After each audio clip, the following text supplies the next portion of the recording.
ലോകത്തിലെ പ്രശസ്ത യൂണിവേഴ്സിറ്റി ആയിട്ടുള്ള കേംബ്രിഡ്ജിലെ മാത്തമാറ്റീഷ്യനായിട്ടുള്ള ഗോഡ്ഫ്രേ ഹരോൾഡ് ഹാർഡിയുടെ വീട്ടിലേക്ക് വളരെ മിസ്റ്റീരിയസ് ആയിട്ടുള്ളൊരു കത്ത് വന്നു. പ്രത്യേകത എന്താണെന്ന് വെച്ചാൽ ഇന്ത്യൻ സ്റ്റാമ്പുകളാണ് അതിൽ ഒട്ടിച്ചിരുന്നത്. അതിലെ കൈപ്പട വളരെ ഒതുക്കമുള്ളതാണെങ്കിലും എന്തോ ഒരു ആവേശത്തിൽ എഴുതിയത് പോലെയുള്ള ഹാൻഡ് റൈറ്റിംഗ്. ഇന്ത്യയിൽ നിന്നുള്ള ചെറുപ്പക്കാരനാണ് അത് അയച്ചിരിക്കുന്നത്. താൻ വളരെ പാവപ്പെട്ടവനാണെന്നും യൂണിവേഴ്സിറ്റിയിൽ ഒന്നും പോയിട്ടില്ല എന്നും പക്ഷേ കുറച്ച് ഫോർമുലകൾ എഴുതിയിട്ടുണ്ട് എന്നുമാണ് അതിൽ പറയുന്നത്. അതുകൊണ്ട് അത് നോക്കിയിട്ട് മറുപടി പറയണമെന്നാണ് കത്തിലെ ആവശ്യം. ആക്ച്വലി ഹാർഡി പോലെയുള്ള പ്രശസ്തരായ ആളുകൾക്ക് സ്ഥിരമായിട്ട് പല മണ്ടൻ കത്തുകളും വരും. വട്ടം ചതുരമാക്കി, ഭൂമി പരന്നു എന്ന് തെളിയിച്ചു എന്നൊക്കെ പറഞ്ഞ് ഓരോരുത്തർ എഴുതും. പക്ഷേ ഈ ലെറ്റർ വെറുതെ ഒന്ന് വായിച്ചു തുടങ്ങിയതും ഹാർഡിയുടെ കണ്ണ് തള്ളിപ്പോയി. അദ്ദേഹം ഇതുവരെ കണ്ടിട്ടുള്ളതിൽ വെച്ച് ഏറ്റവും വിപ്ലവകരമായിട്ടുള്ള മാത്തമാറ്റിക്കൽ ഇക്വേഷൻസ് ആണ് അതിൻ്റെ ഉള്ളിൽ. ലോകത്തിലെ ഏറ്റവും സൂപ്പറായിട്ടുള്ള മാത്തമാറ്റീഷ്യൻസിന് പോലും മനസ്സിലാക്കാൻ പേജുകളോളം ഇരുന്ന് ആലോചിക്കേണ്ടി വരുന്ന രീതിയിലുള്ള ഭയങ്കര പാടുള്ള ഇക്വേഷൻസ്, അതും ഒരു യഥാർത്ഥ ജീനിയസിന് മാത്രം സാധിക്കുന്ന വർക്കുകൾ. സോ അദ്ദേഹം മുമ്പ് ഒരിടത്തും ഇത്തരം ബുദ്ധിമാനായിട്ടുള്ളൊരു വ്യക്തി എഴുതിയ ഇക്വേഷൻസ് കണ്ടിട്ടില്ല. അതും ഇന്ത്യയിലെ ഒരു പാവപ്പെട്ട പയ്യൻ രാവിലെയും രാത്രിയും പകലും ഇരുന്ന് ഫോർമുലകൾ എഴുതി ഉണ്ടാക്കുന്നു. എന്നിട്ട് അത് ദൈവത്തിൽ നിന്ന് കിട്ടിയ സന്ദേശങ്ങളാണെന്ന് വിശ്വസിക്കുന്നു. തൻ്റെ മതവിശ്വാസത്തിൻ്റെ പേരിൽ ലോകത്തോട് തന്നെ ഏറ്റുമുട്ടേണ്ടി വന്നൊരു വ്യക്തിയായിരുന്നു ആ ലെറ്റർ എഴുതിയത്. ഓരോ വളവിലും മരണത്തിൻ്റെ നിഴൽ വീണ് കിടക്കുന്ന ഒരു മനുഷ്യൻ. ഒഫീഷ്യൽ എഡ്യൂക്കേഷനൊന്നും കിട്ടിയിട്ടില്ല. പക്ഷേ വിദ്യാഭ്യാസത്തിൻ്റെ കുറവ് മൂലം അദ്ദേഹം സ്വന്തം കഴിവ് വളർത്തിയെടുക്കുകയും ഇന്നും അദ്ദേഹത്തിൻ്റെ പല ഇക്വേഷനുകളും ലോകത്തിലുള്ള ആർക്കും പൂർണ്ണമായിട്ട് മനസ്സിലാക്കാൻ കഴിയാത്തതുമായിട്ടുള്ള അവസ്ഥയുണ്ട്.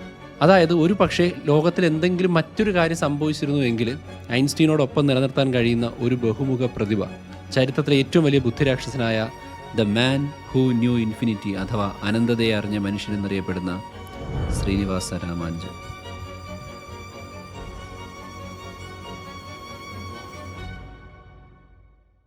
ഞാൻ ഈ ഒരു വിഷയത്തെക്കുറിച്ച് പഠിക്കുമ്പോൾ, മനസ്സിലാക്കുമ്പോൾ, യൂട്യൂബ് വീഡിയോസ് കാണുമ്പോൾ ഇതിനെ എങ്ങനെ റീക്രിയേറ്റ് ചെയ്യുമെന്ന് വളരെയധികം കഷ്ടപ്പെട്ടു പോയി. കാരണം അത്രയധികം പറയാനുണ്ട് ആ ഒരു ഇന്ത്യക്കാരനെ കുറിച്ച്, ട്രാജിക്കായ അദ്ദേഹത്തിൻ്റെ ജീവിതത്തെക്കുറിച്ച്, ആ തമിഴ്നാട്ടുകാരനെക്കുറിച്ച്. എന്തുകൊണ്ടാണ് ശ്രീനിവാസ രാമാനുജൻ ഇത്രയും പ്രാധാന്യമുള്ളതാകുന്നതെന്ന് ചോദിച്ചാൽ അദ്ദേഹം ഏത് ലോകത്ത് നിന്നാണ് വളർന്നു വന്നത് എന്ന് നമ്മൾ മനസ്സിലാക്കണം. 19-ാം നൂറ്റാണ്ടിൻ്റെ അവസാന കാലത്ത് ബ്രിട്ടീഷ് ഇന്ത്യയിലെ മദ്രാസ് പ്രസിഡൻസിയിലാണ് ശ്രീനിവാസ രാമാനുജൻ ജനിക്കുന്നത്. രാമാനുജൻ്റെ മാതാപിതാക്കൾ വളരെ ദരിദ്രരായിരുന്ന ഒരു ബ്രാഹ്മണ കുടുംബമായിരുന്നു.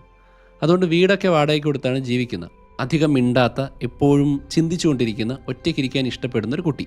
അദ്ദേഹത്തിന് സ്കൂളിൽ പോകണ പോലും ഇഷ്ടമല്ല. കാരണം അധ്യാപകർ എന്ത് ചെയ്യണമെന്ന് പറയുന്ന ആ ഒരു സിസ്റ്റത്തെ അദ്ദേഹത്തിന് ഒട്ടും അക്സെപ്റ്റ് ചെയ്യാൻ പറ്റിയില്ല. അതുകൊണ്ട് തന്നെ അദ്ദേഹത്തിൻ്റെ ഔപചാരിക വിദ്യാഭ്യാസം ഈ ദാരിദ്ര്യവും വീടുകൾ ഇടയ്ക്കിടയ്ക്ക് മാറുന്നതും സ്കൂളിലുള്ള കോൺഫ്ലിക്റ്റുകളും കൊണ്ട് ഒരുപാട് പ്രശ്നങ്ങളുണ്ടായി. കുംഭകോണത്ത് സ്ഥിരതാമസമാക്കുമ്പോഴാണ് രാമാനുജൻ കണക്കിൽ ശോഭിക്കുന്നത്. ക്ലാസ്സിലെ കുട്ടികൾ സംശയങ്ങൾ ചോദിച്ച് അവൻ്റെ അടുത്തേക്ക് ചെല്ലുകയും പരീക്ഷകൾ അവൻ പകുതി സമയം കൊണ്ട് എഴുതി തീർക്കുകയും ചെയ്യും. അങ്ങനെ അധ്യാപകരെ പോലും ചലഞ്ച് ചെയ്യുന്ന രീതിയിൽ കുട്ടിക്കാലത്ത് തന്നെ രാമാനുജൻ വളർന്നു. ഏകദേശം ഒരു 13 വയസ്സുള്ളപ്പോൾ രാമാനുജൻ്റെ കണക്ക് മാഷ് ഒരു ബേസിക് കൺസെപ്റ്റ് പഠിപ്പിക്കുകയാണ്. ഏതൊരു സാധനത്തിനെയും അതുകൊണ്ട് തന്നെ ഹരിച്ചാൽ എപ്പോഴും ഉത്തരം 1 ആയിരിക്കും എന്നാണ് നമുക്കറിയാവുന്ന കാര്യം. 3 പഴങ്ങളെ 3 കൊണ്ട് ഹരിച്ചാലോ 1000 പഴങ്ങളെ 1000 കൊണ്ട് ഹരിച്ചാലോ ഓരോരുത്തർക്കും ഓരോ പഴം വീതം കിട്ടും. ഓക്കെ, കേൾക്കുമ്പോൾ ലോജിക്കലാണ്. പക്ഷേ രാമാനുജൻ അപ്പോൾ സാറിനോട് ചോദിച്ചു, സാർ 0-ത്തെ 0 കൊണ്ട് ഹരിച്ചാൽ 1 കിട്ടുമോ? പഴങ്ങളൊന്നുമില്ലെങ്കിൽ, അതിനെ വീതിക്കാൻ ആരുമില്ലെങ്കിൽ എല്ലാവർക്കും എങ്ങനെ ഒരെണ്ണം കിട്ടും? ഇതൊരു സാധാരണ കുട്ടി ചോദിക്കുന്ന ഒരു സാധാരണ ചോദ്യമല്ല. മാത്തമാറ്റിക്കലായിട്ടുള്ളൊരു വലിയ ഇൻസൈറ്റാണ്. 0 വളരെ അപകടകാരിയായ നമ്പറാണ്. അത് ശൂന്യതയാണ്. കാൽക്കുലസിൽ 0-ത്തെ 0 കൊണ്ട് ഹരിച്ചാൽ അതിനെ ഇൻഡിറ്റർമിനേറ്റ് ഫോം എന്ന് വിളിക്കും. അത് 1 ആകാം, 0 ആകാം, മേ ബി ഇൻഫിനിറ്റി ആകാം, അനന്തമായി മാറാം. നമ്മളതിനെ എങ്ങനെ അപ്രോച്ച് ചെയ്യുന്നു എന്നതിനനുസരിച്ചാണ് നമുക്ക് ആ ഇക്വേഷനെ സോൾവ് ചെയ്യാൻ പറ്റുക. രാമാനുജൻ വെറും ഒരു പ്രോബ്ലം സോൾവർ മാത്രമായിരുന്നില്ല. അദ്ദേഹത്തിൻ്റെ കഴിവ് സ്കൂളിന് യൂസായി. 1200 വിദ്യാർത്ഥികളെ അവരുടേതായിട്ടുള്ള പ്രത്യേകതകൾ വെച്ച് 36 അധ്യാപകർക്ക് സ്പ്ലിറ്റ് ചെയ്യേണ്ടി വന്നപ്പോൾ അധ്യാപകർ രാമാനുജനെ ആശ്രയിച്ചു എന്ന് പറയുന്നുണ്ട്. കമ്പ്യൂട്ടർ എന്ന വാക്ക് ഉപയോഗിക്കുന്നതിന് മുമ്പ് തന്നെ അദ്ദേഹം ഒരു ഹ്യൂമൻ കമ്പ്യൂട്ടറായിരുന്നു. പക്ഷേ യഥാർത്ഥ കഴിവ് ഇതിനേക്കാൾ ഡീപ്പാണ്. വിദ്യാർത്ഥിയായിരിക്കുമ്പോൾ തന്നെ ഇറ്റലിയിലെ വലിയൊരു മാത്തമാറ്റിക്കൽ പ്രോബ്ലം ആയിരുന്ന ക്വാർട്ടിക് ഇക്വേഷന് ഉത്തരം അവൻ കണ്ടെത്തിയിട്ടുണ്ട്. ഇൻഫിനിറ്റ് സീരീസ് പോലെയുള്ള അഡ്വാൻസ് ടോപ്പിക്കുകളിലേക്ക് അവൻ ഇറങ്ങിച്ചെന്നത് അവൻ്റെ എഡ്യൂക്കേഷൻ സിസ്റ്റത്തിന് പുറത്താണ്. അതായത് രാമാനുജൻ ആ സമയത്ത് പറയുന്നത് എന്താണെന്ന് അധ്യാപകർക്കും വിദ്യാർത്ഥികൾക്കും പോലും മനസ്സിലായില്ല. അങ്ങനെയിരിക്കെ 16-ാം വയസ്സിലൊരു ദിവസം അവനൊരു ടെക്സ്റ്റ് കിട്ടി. ലോക്കൽ കോളേജ് ലൈബ്രറിയിൽ നിന്നൊരു സുഹൃത്ത് എടുത്തു കൊടുത്തതാണ് പുസ്തകം. അതൊരു ത്രില്ലറൊന്നുമല്ല. GS കാർ എഴുതിയ A synopsis of elementary results in pure and applied mathematics. സിമ്പിളായിട്ട് പറഞ്ഞാൽ 5000-ഓളം ഇക്വേഷനുകളും തിയറങ്ങളും ഒന്നിനു പുറകെ ഒന്നായിട്ട് യാതൊരു വിശദീകരണവുമില്ലാതെ കൊടുത്തിരിക്കുന്ന ഒരു ടെക്സ്റ്റ്. കേംബ്രിഡ്ജിലെ കടുപ്പമേറിയ ട്രൈപ്പോസ് പരീക്ഷയ്ക്ക് കുട്ടികളെ ഒരുക്കാൻ വേണ്ടി ഉണ്ടാക്കിയതാണത്. രാമാനുജൻ്റെ കയ്യിൽ കിട്ടുമ്പോഴേക്കും അതിന് 10 വർഷത്തോളം പഴക്കമുണ്ട്. പക്ഷേ അദ്ദേഹം ആ പുസ്തകത്തിനെ പൂർണ്ണമായും ഇൻവെസ്റ്റ് ചെയ്യാൻ തുടങ്ങി. രാവും പകലും കോംപ്ലക്സായ ഇക്വേഷനുകൾ പഠിക്കാനായിട്ട് ചെലവഴിച്ചു. ഇവിടെയാണ് കാര്യങ്ങൾ മാറി മറിയുന്നത്. സാധാരണ മാത്തമാറ്റിക്സിൽ പ്രൂഫ് അല്ലെങ്കിൽ തെളിവാണല്ല. ഇക്വേഷൻസ് ശരിയാണെന്ന് സ്റ്റെപ്പ് ബൈ സ്റ്റെപ്പായിട്ട് മാത്തമാറ്റീഷ്യൻസ് കാണിച്ചു കൊടുക്കണം. ആർക്കും പൊളിക്കാൻ പറ്റാത്ത യുക്തിയുടെ പാലം പണിയുന്ന പോലെയാണിത്. പക്ഷേ കാറിൻ്റെ പുസ്തകത്തിൽ പ്രൂഫുകളൊന്നും തന്നെ ഇല്ല. പകരം വായനക്കാരന് സ്വന്തമായിട്ട് കണ്ടെത്താൻ വേണ്ടി വിട്ടിരിക്കുകയായിരുന്നു. രാമാനുജനെ സംബന്ധിച്ചിടത്തോളം ആ പുസ്തകത്തിലെ ഓരോ ഇക്വേഷനും സോൾവ് ചെയ്യപ്പെടാൻ കാത്തിരിക്കുന്ന ഓരോ പസിൽസാണ്. അക്കാഡമിക് ലോകത്തുള്ളവരിൽ നിന്ന് തികച്ചും വ്യത്യസ്തമായി അദ്ദേഹം പുതിയ രീതികൾ കണ്ടെത്തിയാണ് അത് സോൾവ് ചെയ്തത്. ഒരു കണക്ക് എങ്ങനെ തെളിയിക്കണമെന്ന് നമ്മൾ ഒഫീഷ്യലി പഠിച്ചാൽ മാത്രമേ അങ്ങനെ ചെയ്യാൻ പറ്റൂ. അല്ലാതെ സ്വന്തമായിട്ട് പഠിച്ചെടുക്കുന്ന ഒരു വ്യക്തിക്ക് സ്വന്തമായിട്ടുള്ള രീതിയിൽ ആ തെളിവുകൾ കണ്ടെത്താനുള്ളൊരു ടെൻഡൻസി ഉണ്ടാവും. സോ ആ പുസ്തകം അവനിൽ ചെലുത്തിയ സ്വാധീനം ചെറുതല്ല. അക്കങ്ങളെ പഠിക്കുന്നതിന് പകരം അവൻ മതപരമായിട്ടുള്ള ഭക്തിയോടെ അതിനെ സമീപിക്കാൻ തുടങ്ങി. ക്ഷേത്രങ്ങളിൽ പോവുകയും വീട്ടിൽ പൂജകളിൽ പങ്കെടുക്കുകയും ചെയ്തു. തൻ്റെ കഴിവുകളെല്ലാം തന്നെ താൻ ആരാധിക്കുന്ന ദേവി തന്നോട് കമ്മ്യൂണിക്കേറ്റ് ചെയ്യുന്നതാണെന്ന് വിശ്വസിക്കാൻ തുടങ്ങി. പക്ഷേ ജാതിപരമായിട്ടുള്ള കാര്യങ്ങൾക്കപ്പുറമായിരുന്നു അദ്ദേഹത്തിൻ്റെ ഭക്തി എന്ന് പറയാറുണ്ട്. കുടുംബദേവതയായ നാമഗിരി തായരോട് അവൻ പ്രാർത്ഥിക്കുകയും ദേവിയുടെ ഇംഗിതം നടപ്പിലാക്കാൻ വേണ്ടി നോമ്പെടുക്കുകയൊക്കെ ചെയ്യും. തൻ്റെ അസാധാരണമായിട്ടുള്ള ഗണിതശാസ്ത്ര കഴിവുകൾ ദൈവം തന്ന വരമാണെന്ന് പറയുകയും അത് മനുഷ്യനുണ്ടാക്കിയ കൺസെപ്റ്റ് അല്ല എന്നും പ്രപഞ്ചത്തിലേക്കുള്ളൊരു ജനാലയായിട്ടുമാണ് കണ്ടത്. ദൈവത്തിൻ്റെ ചിന്തയെ പ്രകടിപ്പിക്കുന്നില്ലെങ്കിൽ ഒരു ഇക്വേഷനും തനിക്ക് അർത്ഥമില്ലാത്തതാണ് എന്നുവരെ അദ്ദേഹം പറഞ്ഞിട്ടുണ്ട്. ഞാൻ ഈ പറഞ്ഞ പുസ്തകം കയ്യിൽ കിട്ടി അധികം വൈകാതെ എല്ലാ വിഷയങ്ങളിലും ശ്രീനിവാസ രാമാനുജൻ ടോപ്പറായി. അവൻ A+ന് മുകളിൽ മാർക്ക് വേണമെന്ന് സ്കൂൾ ഡയറക്ടർ പറഞ്ഞു എന്ന് വരെ പറയുന്നുണ്ട്. സോ അദ്ദേഹത്തിൻ്റെ കഴിവ് രാജ്യം മുഴുവൻ പ്രശസ്തമായി. ഒരു കോളേജ് സ്കോളർഷിപ്പ് വരെ കിട്ടി. പക്ഷേ അവിടെ വെച്ചൊരു പ്രശ്നമുണ്ടായി. ജീവിതത്തിൽ രാമാനുജൻ വലിയ തിരിച്ചടികൾ നേരിട്ടു. കോളേജിലെത്തിയപ്പോൾ പല വിഷയങ്ങളിലും ക്ലാസ്സുകളുണ്ടല്ലോ. അപ്പോൾ അതിലിരിക്കുകയാണെങ്കിലും അദ്ദേഹത്തിന് കണക്കല്ലാതെ മറ്റൊന്നും പഠിക്കാൻ താല്പര്യമില്ല.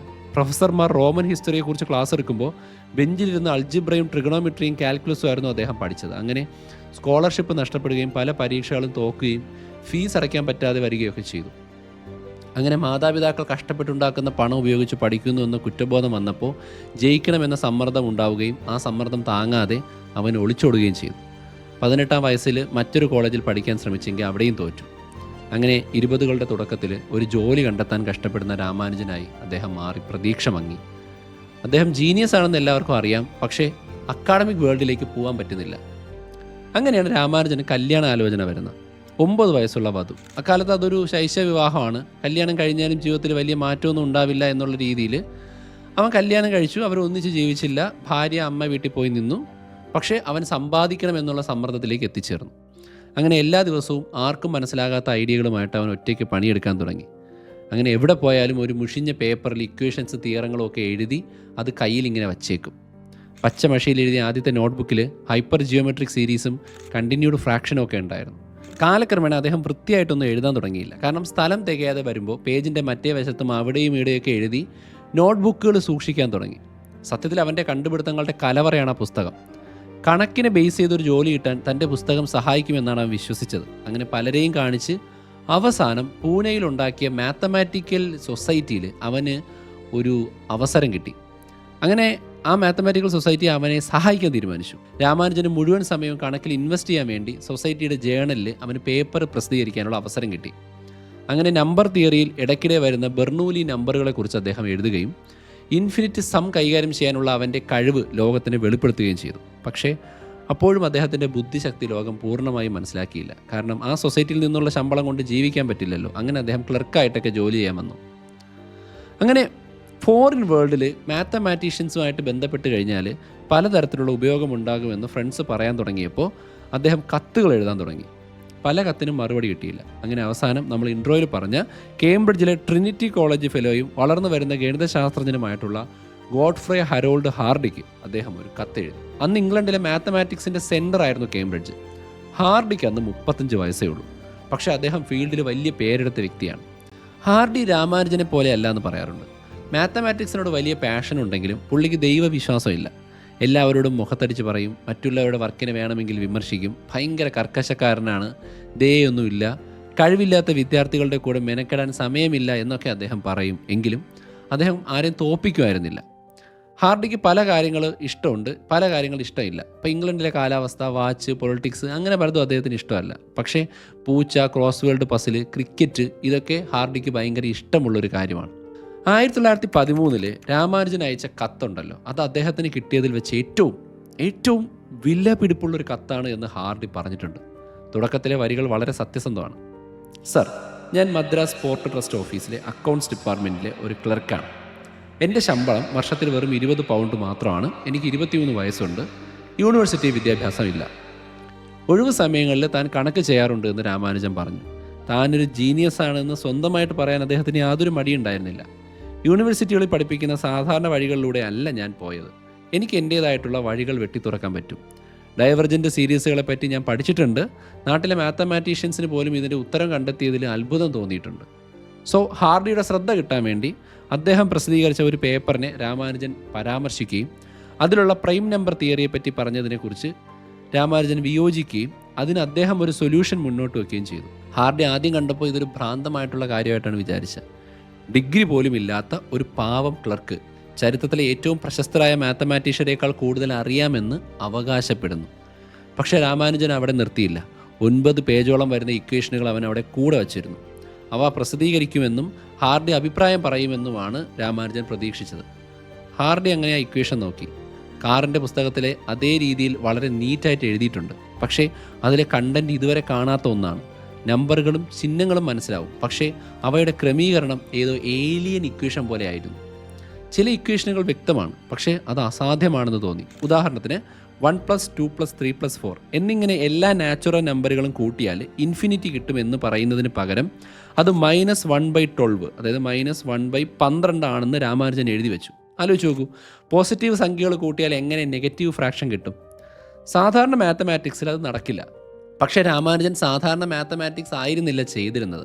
അനലിറ്റിക് കണ്ടിന്യൂവേഷൻ, റീമാൻ സീറ്റ ഫംഗ്ഷൻ എന്നൊക്കെ പറയുന്ന സങ്കീർണമായ രീതിയിലാണ് അദ്ദേഹം കളിക്കുന്നത്.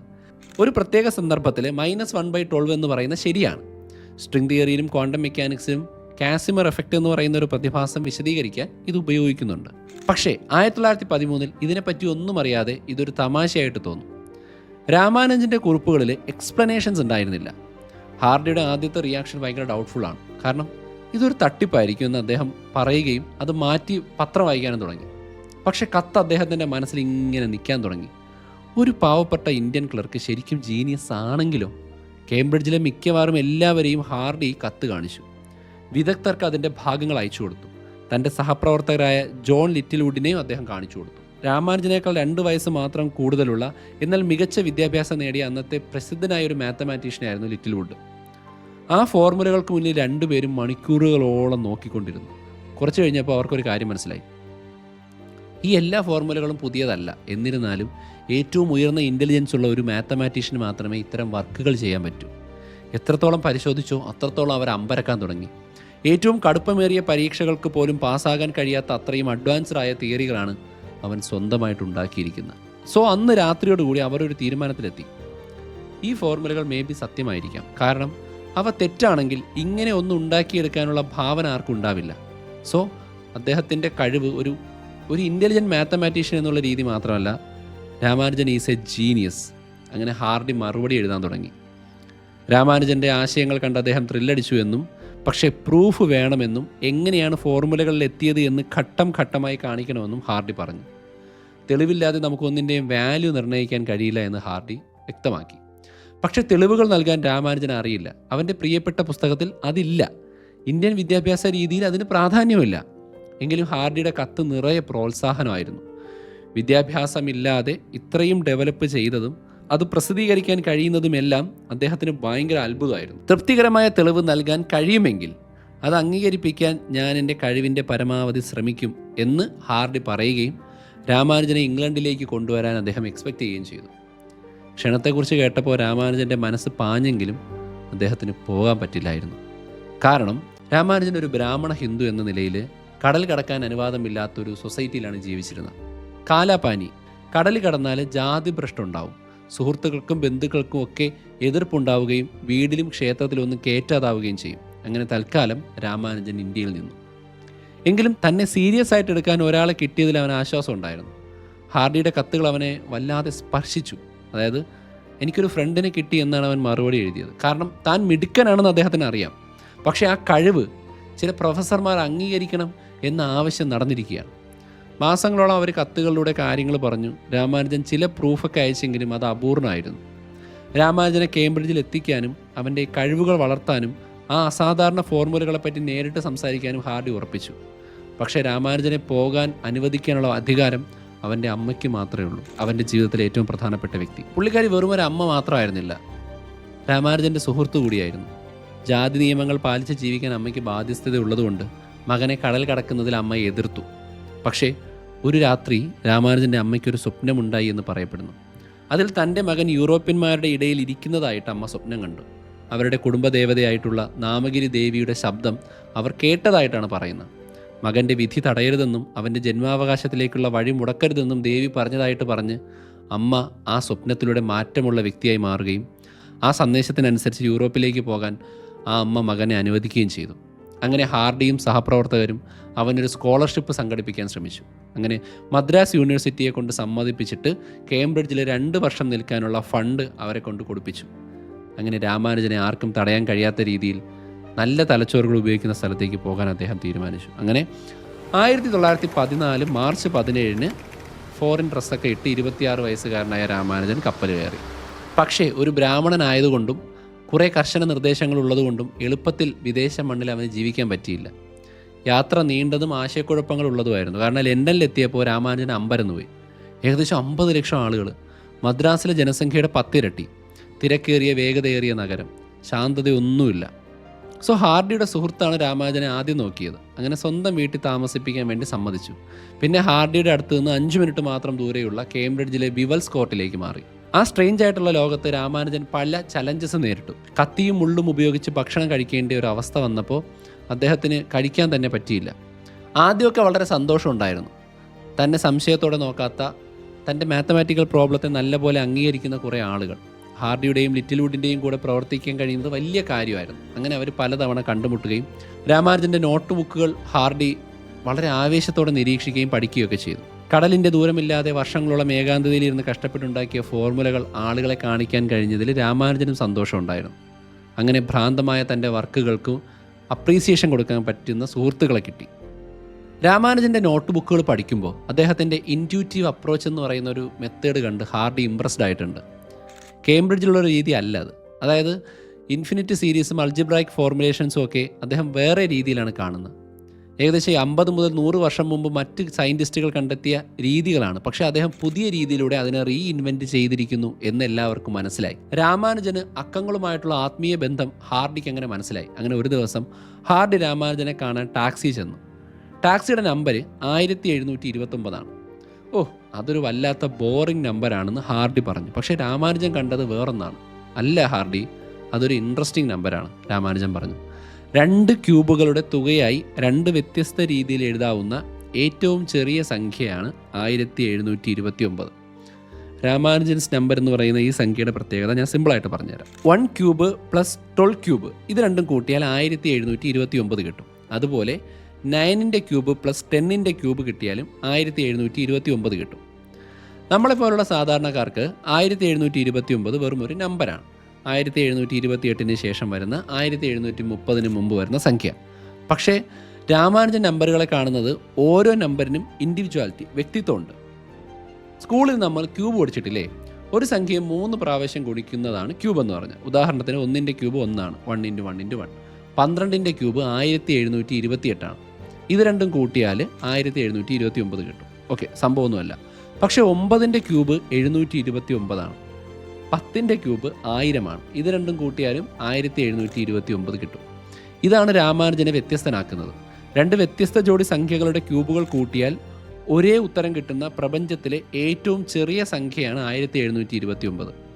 1729 മുമ്പുള്ള ഒരു സംഖ്യയും ഒന്നിലധികം വ്യത്യസ്ത ക്യൂബുകൾ കൂട്ടിയാൽ കിട്ടില്ല. വേറൊരു സംഖ്യയ്ക്കും ഈ പ്രത്യേകതയില്ല.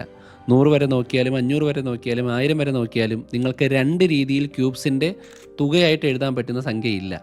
അതിലേറ്റവും ചെറുതാണ് 1729. ഹാർഡി ആ നമ്പർ പറഞ്ഞ ഉടനെ രാമാനുജൻ അത് മനസ്സിലായി. മാത്തമാറ്റീഷ്യൻസ് പിന്നെ ഇതിനെ ടാക്സി ക്യാബ് നമ്പർ എന്ന് വിളിക്കും.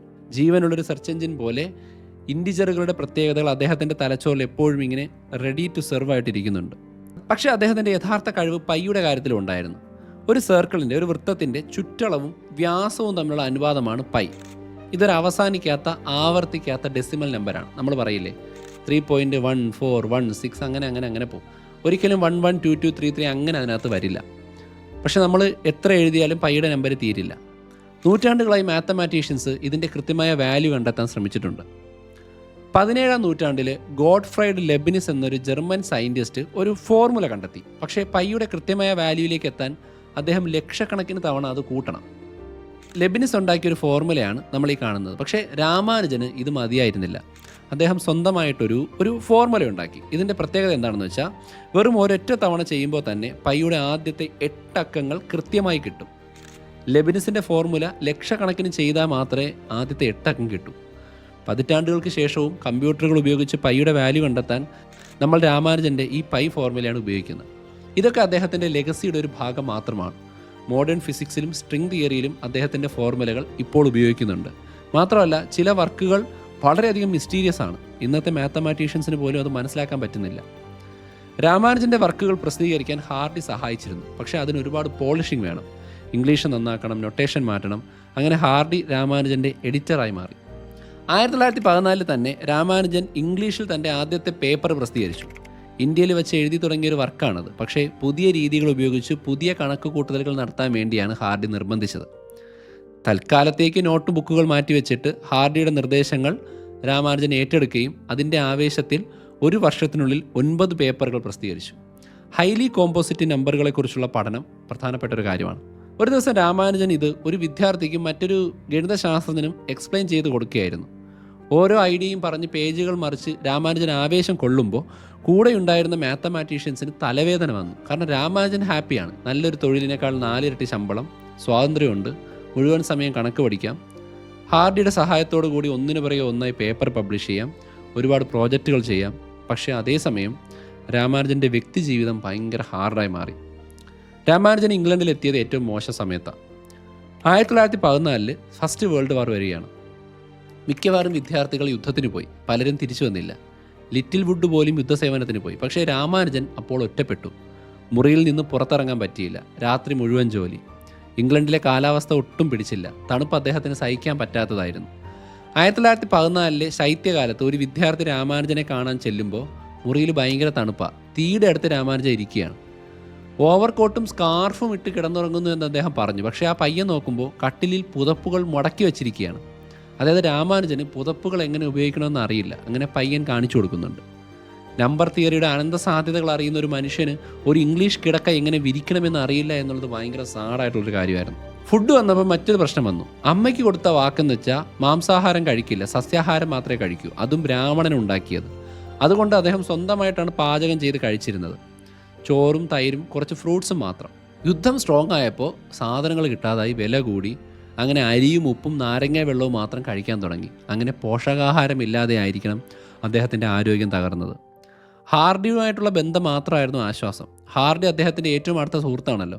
ഹാർഡിയിൽ നിന്ന് എപ്പോഴും നല്ല വാക്കുകൾ കേൾക്കാനായിട്ട് രാമാനുജൻ ശ്രമിക്കും. രാമാനുജനിൽ നിന്ന് മാക്സിമം ഔട്ട്പുട്ട് കിട്ടാൻ ഹാർഡി ശ്രമിക്കും. പക്ഷേ അതൊരു സമ്മർദ്ദമായി മാറാൻ തുടങ്ങി.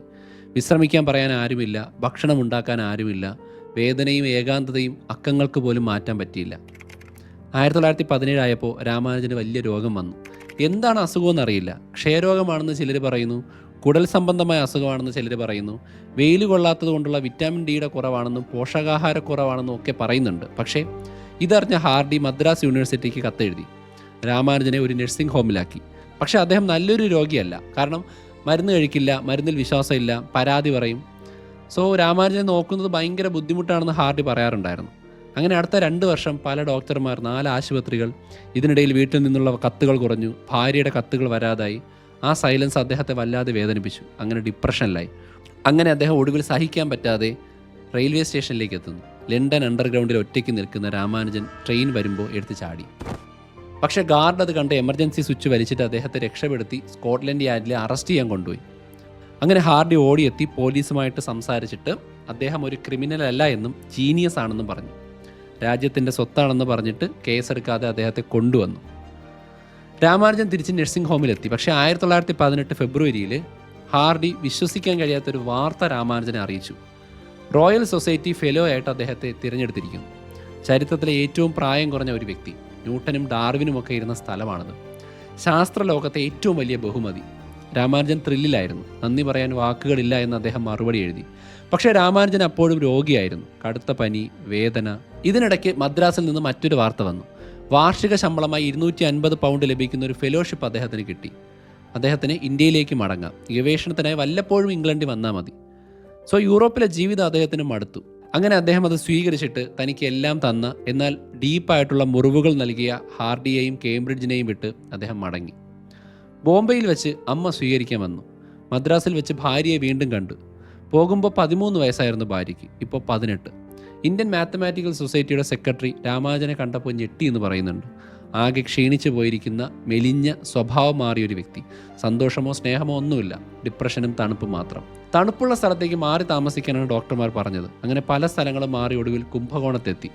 ഇത്തവണ ഭാര്യ കൂടെ ഉണ്ടായിരുന്നു. ചികിത്സിച്ചിട്ടും ആരോഗ്യം മോശമായി. പക്ഷെ അപ്പോഴും കണക്ക് ചെയ്യുന്നത് അദ്ദേഹം നിർത്തിയില്ല.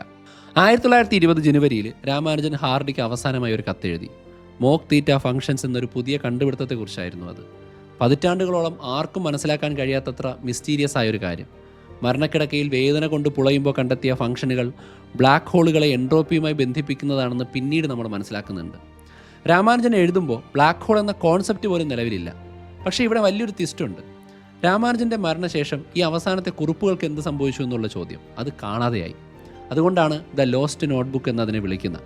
ഏകദേശം ഒരു 50 വർഷത്തോളം ഈ ഒരു അമൂല്യമായ അറിവ് എവിടെയാണെന്ന് ആർക്കും അറിയില്ലായിരുന്നു. രാമാനുജൻ്റെ മരണത്തോടെ അത് അവസാനിച്ചു എന്ന് എല്ലാവരും കരുതി. പക്ഷേ 1976 രാമാനുജൻ മരിച്ച ഒരു അരനൂറ്റാണ്ടിന് ശേഷം ജോർജ് ആൻഡ്രൂസ് എന്ന അമേരിക്കൻ മാത്തമാറ്റീഷ്യൻ കേംബ്രിഡ്ജിലെ ട്രിനിറ്റി കോളേജ് ലൈബ്രറിയിൽ പഴയ ചില രേഖകൾ നോക്കിക്കൊണ്ടിരിക്കുമ്പോൾ പൊടി പിടിച്ച പെട്ടികളിലൊന്നിൽ പഴയ ബില്ലുകളും കത്തുകൾക്കും ഇടയിൽ ഒരു സാധനം കിട്ടി. രാമാനുജൻ്റെ കൈപ്പട, 100ഓളം പേജ്, തോന്നിയ പോലെ കുത്തിക്കുറിച്ച കുറേ ഇക്വേഷൻസ്. അതൊരു നിധിയായിരുന്നു. മരണക്കിടക്കയിൽ കിടന്ന് എഴുതിയ, വേദനയിൽ പുളയുമ്പോൾ പോലും രാമാനുജൻ എഴുതിയ 600ഓളം പുതിയ ഫോർമുലകളായിരുന്നു അന്ന് അവിടെ സൂക്ഷിച്ചു വെച്ചിരുന്നത്. 50 വർഷത്തോളം അത് പെട്ടി കിടന്നു. അവസാനം അത് ലോകത്തേക്ക് എത്തി. കാരണം അന്ന് രാമാനുജൻ കണ്ടെത്തിയ കാര്യങ്ങൾ ഭാവിയിലെ ഫിസിക്സിനും മാത്തമാറ്റിക്സിനുമുള്ള താക്കോലുകളായിരുന്നു. രാമാനുജൻ്റെ അവസാന നിമിഷങ്ങൾ അദ്ദേഹം വെറും എല്ലും തോലുമായിരുന്നു. കടുത്ത വേദന, ഭാര്യ കാലിലും നെഞ്ചിലും ചൂട് വെച്ചു കൊടുത്തു. മരിക്കുന്നതിന് 4 ദിവസം മുമ്പ് വരെ അദ്ദേഹം കണക്ക് ചെയ്തു എന്ന് ഭാര്യ പറയുന്നുണ്ട്. രാവും പകലും അദ്ദേഹം കണക്ക് ചെയ്തുകൊണ്ടേയിരുന്നു. വേറൊന്നിനും ഇൻട്രസ്റ്റ് ഇല്ല. ഭക്ഷണം കഴിക്കില്ല. ചോറ് ഉരുളയാക്കി കയ്യിൽ വെച്ച് കൊടുത്താൽ ചിലപ്പോൾ കഴിക്കും. പിന്നീട് അദ്ദേഹത്തിൻ്റെ ഭാര്യ പറഞ്ഞിട്ടുണ്ട്, ജീവിക്കാനുള്ള ആഗ്രഹത്തേക്കാൾ വലുതായിരുന്നു അദ്ദേഹത്തിന് മാത്തമാറ്റിക്സ് അറിയാനുള്ള ആഗ്രഹം. 1920 ഏപ്രിൽ 16 രാമാനുജൻ ബോധം കെട്ടു വീണു. ഭാര്യ അടുത്തിരുന്ന് പാല് കൊടുക്കാൻ നോക്കി. നേരം വെളുത്തപ്പോഴേക്കും അദ്ദേഹം മരണപ്പെട്ടു. വെറും 32 വയസ്സ്. ഈ പ്രപഞ്ചത്തിലെ എല്ലാം അദ്ദേഹത്തിന് വെറും കണക്കായിരുന്നു. എൻ്റെ പേര് 100 വർഷത്തിലധികം നിലനിൽക്കുമെന്ന് മരണക്കിടക്കയിൽ വെച്ച് അദ്ദേഹം പറഞ്ഞിരുന്നതായി ഭാര്യ പറയുന്നു. അദ്ദേഹം പറഞ്ഞത് ശരിയാണ്. 100 അല്ല, 100 വർഷം കഴിഞ്ഞിട്ടും ഇന്ന് ആ പേര് തിളങ്ങി നിൽക്കുന്നു. രാമാനുജൻ്റെ കഥ നമ്മളോടൊരു കാര്യം പറയുന്നുണ്ട്. ഇരുട്ടിൽ ഇനിയും എത്രയോ രാമാനുജന്മാരുണ്ട്. ഒരു പുസ്തകമോ ഒരു ഹാർഡിയോ ഒരു സ്റ്റാമ്പോ കിട്ടാത്തത് കൊണ്ട് മാത്രം നഷ്ടപ്പെട്ടു പോകുന്നവർ. അറിവ് എവിടെ നിന്നാണ് വരുന്നത്?